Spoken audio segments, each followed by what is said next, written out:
You've been told for years that sleeping pills are the answer to your restless nights.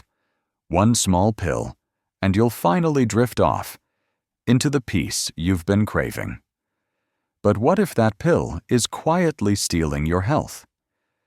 If you've ever struggled with sleep, stick with me and comment 1 below to join others reclaiming their rest naturally. I'm Dr. Miller, and today I'll share Martha's story, a story that might just be yours too. Martha is 72, a retired elementary school teacher living in a quiet Texas town. Her small cottage is surrounded by a garden she loves, roses, daisies, and tomatoes growing along the fence. She used to spend hours tending her flowers, humming folk songs, sharing her harvests with neighbors. But 3 years ago, insomnia crept in like a thief. At 3 a.m., in her bedroom, the ceiling fan hums, but the clock ticks louder with every second. Martha lies awake, her mind trapped in a loop of old memories, her first day teaching third graders, and worries about her health, savings, and independence. I used to sleep like a baby, she thinks, feeling betrayed. Why has my body turned against me? Exhaustion weighs heavy, frustration simmers, and hopelessness creeps in like dust on a forgotten shelf. One morning, after another sleepless night, Martha visited her family doctor, eyes heavy with fatigue, clutching her purse in the sterile exam room. "Martha, this is Ambien," the doctor said, handing her a prescription. "Take one before bed, and you'll get some rest." Her shoulders relaxed, hope flickering. So it's that simple? I just sleep again?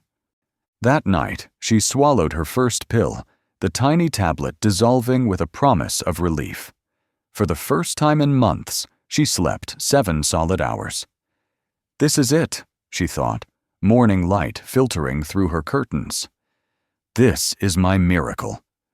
Gratitude washed over her, a wave of relief like reclaiming her old self. For a moment, life was hers again. But miracles fade. Within weeks, Martha needed a higher dose for the same effect. The 7 hours dwindled to 6, then 5. Then came the fog. Forgetting where she parked her car, if she'd locked the door, or turned off the stove. One night, at 3 a.m. in her kitchen, she woke groggy, still under the pill's spell, and shuffled for water. Her balance wavered, the floor tilting beneath her. A sudden thud echoed as she fell hard onto the tile, pain shooting through her hip.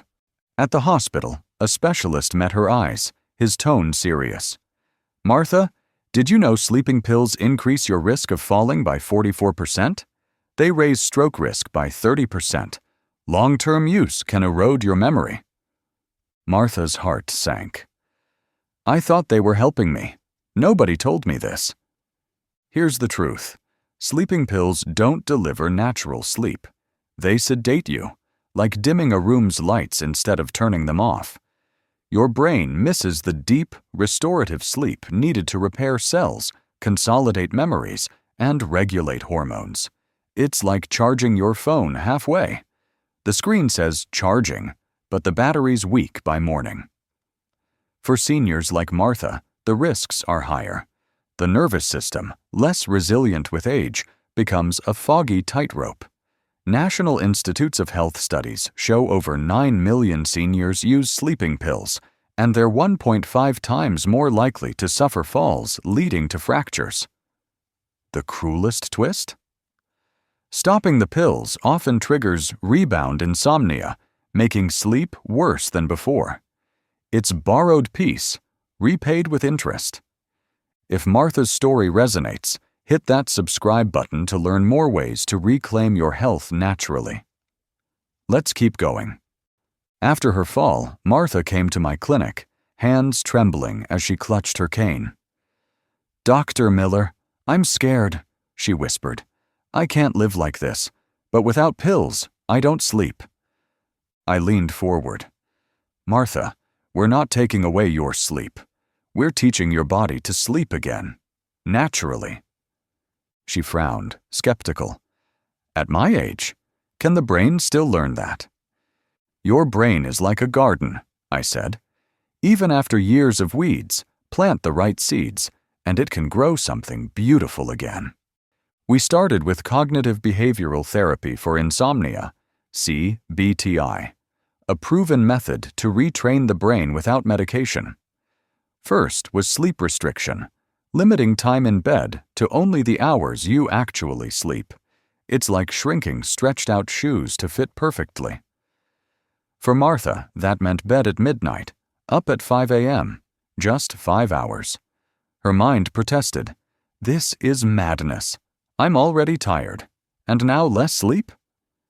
But within 2 weeks, her brain linked bed with sleep, not frustration. She fell asleep faster, stayed asleep longer, rediscovering a lost rhythm. Next was stimulus control. We trained Martha to use her bed only for sleep. No TV, no phone scrolling, no mystery novels. Think of your bed like a dining table. If you do taxes or fold laundry there, it stops feeling like a place to eat. If Martha couldn't sleep after 20 minutes, she'd get up, sit in a chair under a dim lamp, and read a calming gardening magazine until sleepiness returned. Her bed became a sacred trigger for sleep, not a battleground. We added mindfulness and breathing. Every night, Martha practiced 4-4-6 breathing. Inhale for 4 seconds, hold for 4, exhale for 6. It's like braking a speeding car, slowing her nervous system, stuck in go mode for years. For the first time in decades, she told me, my body feels like it's on my side. To anchor progress, she walked outside for 20 minutes each morning, letting sunlight reset her body clock. Sunlight is a conductor tapping the podium, signaling your internal orchestra. This is when the symphony begins. Her brain naturally released sleep hormones at night, aligning with the world outside. 8 weeks later, Martha returned, her steps steady, her smile wide. She held a pot of blooming daisies from her garden, petals bright against the clinic's sterile walls. "I sleep 6 hours a night now, no pills," she said.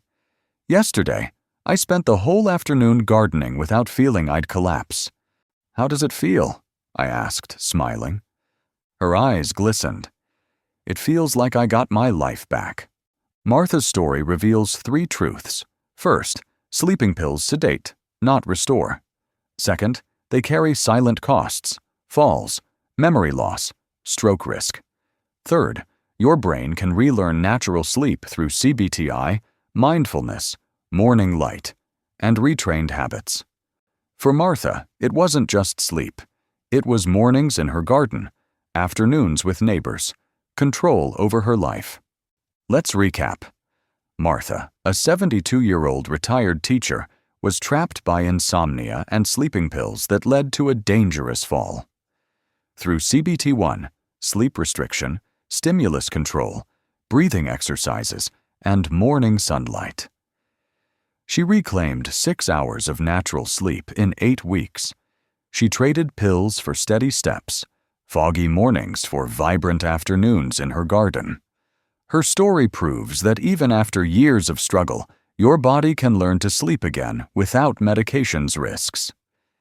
If you've felt your body betraying you, comment 1 below and share this video with someone who needs it. Your sleep is worth fighting for.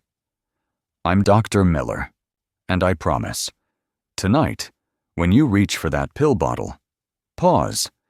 Give your body 1 chance to remember its power. Tomorrow, step outside, breathe in the sunlight, and say, "I'm teaching my body to sleep again."